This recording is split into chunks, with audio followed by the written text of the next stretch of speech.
Welcome back to Say No to Lashon Hara, Day 60. This entire series is being done as a zechut for the continued health of Chana Bat Semefega. If you'd like to sponsor an episode, please reach out to Shlomo at wearechazak.com. Rav Yisrael Salanter once famously said that there are 10 commandments in the Torah, but there ought to be an 11th. Don't be a fool. This idea is to teach us that when the Torah is asking us to do things, it's not asking us to shut off our brains or to be naive. When the Torah says you have to judge everyone favorably, you can't accept Lashon Hara, we're not talking about a person who is a well-known Rasha, who is blatantly being over, transgressing all the sins of the Torah happily, publicly, without any shame.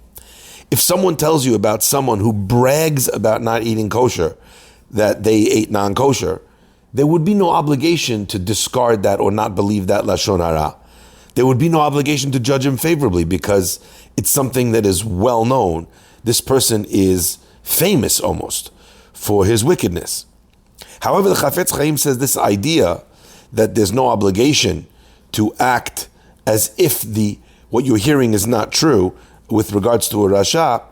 Sometimes there's someone who you might have thought was a Rasha, but actually isn't. Now, it's a little complicated to define what makes someone a Rasha, where you're allowed to believe Lashon Hara about him, and that's not for a short recording. However, there's many people who do things that you might think makes them a person who in the Torah's eyes is wicked. The Torah says it's a good thing to eat kosher. There's people who don't eat kosher. The Torah says it's a mitzvah, one of the mitzvot in the Torah, to keep Shabbat. Let's say this person doesn't keep Shabbat. The Torah says it's a mitzvah to fast on Yom Kippur. Let's say the person doesn't fast on Yom Kippur. The person could be breaking, in fact, almost all of the laws of the Torah and still not be considered a Rasha. And that idea, says the Chafetz Chaim, is the concept of Tinok Shenishba. Rambam discusses a child that was taken captive. Imagine a child who at a young age is kidnapped and taken to a foreign land, and he grows up knowing only the laws of idol worshiping or the laws of a secular or atheistic society. That child never had a chance. He never knew, he never learned. And since he never learned and he never knew, his transgressions are actually simply an expression of his lack of knowledge. How should he know any better? That person is not a Rasha, a wicked person. He's just someone who hasn't learned yet. And that person, classified not as a wicked person, but as a child that was kidnapped, is true of many, many, many of the Jewish people of our day. True, they haven't been kidnapped, but they also did not have a chance to learn about Torah. And even if they were taught Torah, it may not have been taught to them in a way where they were able to understand it as real, as important, as imperative, and as something that they should really adopt in their lives. So since that's the case, when someone is speaking Lashon Hara about another Jew who isn't maybe so religious, that is not the category of Rasha, even though they might not keep any of the mitzvot in the Torah. We should never speak badly of them. There should be compassion and empathy. There should be love and acceptance and trying to bring that person closer to Hashem. The Chafetz Chaim then brings an interesting case. What happens when a person is telling you a story about themselves and another at the same time? Let's just give an example. I tell you, many years ago when I used to eat in McDonald's with my friend David, and I incriminate both myself and my friend in eating non-kosher. Now, we have since done teshuvah, we have since improved ourselves, we've since taken on a different path, but I'm telling you that that's what I ate.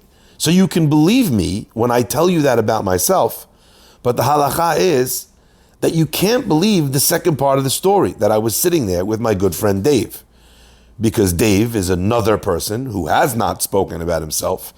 My commentary on my story about him, even though I'm involved in that same story, is a incrimination of him, is Lashon Hara. So you'd be allowed to believe me about my part, but still not believe me about his. Now that's something which sounds a little bit difficult to understand logically. Either the story is true or it isn't.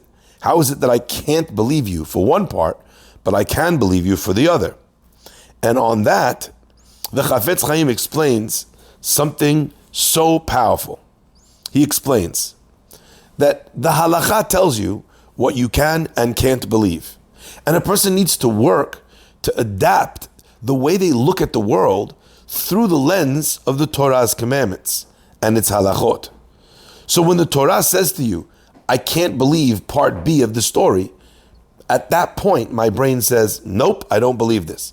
Imagine for a second an example where a person might say, I did something, and then this idol, did a miracle. And so to believe the second part of that story would be to believe in idol worship. So I might believe you on the part that you went to go get a can of soda, but then to believe the second part, that suddenly the statue opened up the can of soda and spilled it for you in your mouth without spilling a drop, just as a weird example. To believe that would be to believe in Avodah Zarah, and that I'm not allowed to do. So in the book, they bring an example of Rav Moshe Feinstein. There was one time he needed to walk out, and someone was praying the silent prayer in front of the door. And Rav Moshe didn't walk through. And someone said to him, Rabbi, isn't the law that if someone is praying the Amidah, Shemona Esrei, the silent prayer, you don't walk in front of them? But if they've done it right in front of an exit, where everyone has to go through, then you are allowed to go through? And Rav Moshe says, I can't. He's in the middle of praying. Rav Moshe didn't just see it as a law that one should not. He saw like a physical wall. And because he saw halacha that seriously, and he took it to mean the reality and the truth of his existence, he could not go there. So too in our case, and so too in many of the cases of Lashon Hara. A person might say, I'm inclined to believe that, but I'm not allowed to.